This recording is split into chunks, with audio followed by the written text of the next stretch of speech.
My name is Phoebe Shen. For my cross-gender leader activity project, I'm going to show you the traditional views of video game and my experience of playing racing game on Xbox One. Since kindergarten, children identify so-called gender-appropriate play for boys and girls. Boys are considered more independent, more sporty, while girls are more dependent and quiet.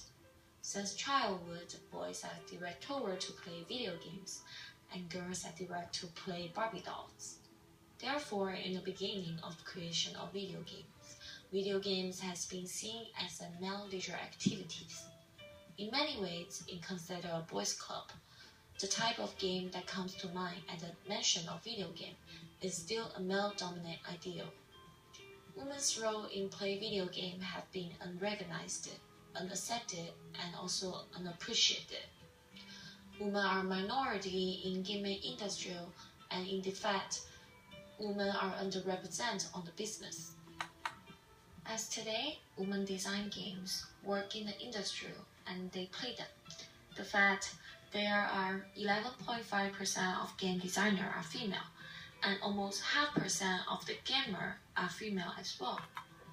Historically, not many females participate in video games because it has been predominantly for male. However, rejection of girls play video game has been decreased, and percentage of women play video game has been increased over the past decade. Therefore, companies start to develop and publish more games and game-related products targeting female players. Research found that women were more high-intense players than men, with the top 10% female players spending greater hours per week in the massive multiplayer online genre than the top percent of men. Current issues relate to play video games. First is health problems. Carpal tunnel syndrome caused by the overuse of controller or computer mouse, migraine due to the intense concentration of agent, also poor personal hygiene, and more.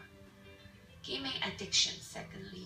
Many mental health professionals feel that video games are similarity to gambling as a very addictive process.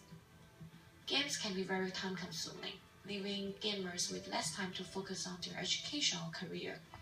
Those who isolate themselves from others in order to play video games may miss out any events. Finally, they will find themselves without any friends at all. Thirdly is racism and violence. In order to play and win, the player has to be very aggressive and violent in video game. They often be rewarded by that. Rather than watching violence act, he might be committed to violence. Most research acknowledge that this kind of active participation affects a person's thought patterns. So why video games are traditionally for male? Let's talk about the history first. Beyond the social implication of stereotype content in video games, others are concerned that video games as a technology are biased either toward male players or against female players. Biologically, women dislike video games with low social interaction, violent content, or gender role stereotyping. Research found that female reporting significantly higher liking so-called traditional games, while male report higher liking of almost every other category of video games. Culturally, research showed that females prefer meaningful dialogue and character interaction. So how do I relate to this issue to my class materials? I see in Mona Lisa's Smile, there has been rules set for each gender that they have to follow, especially for women. Girls are not encouraged to play video games in childhood.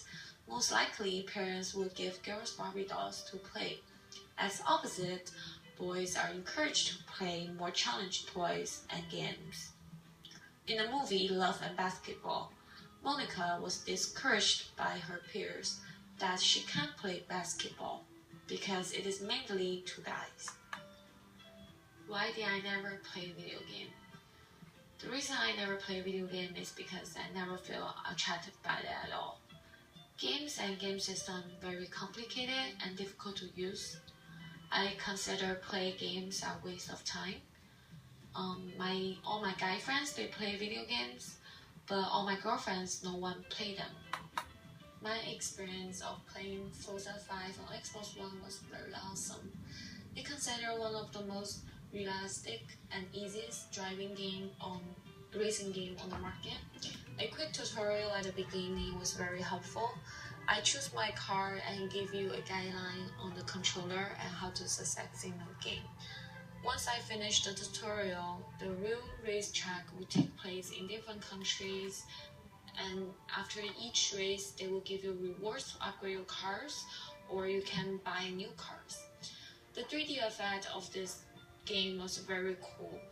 The key to win this game is getting familiar with the tracks, knowing how to balance your controller, and knowing where the corner will be, since it will be the turning point on each race.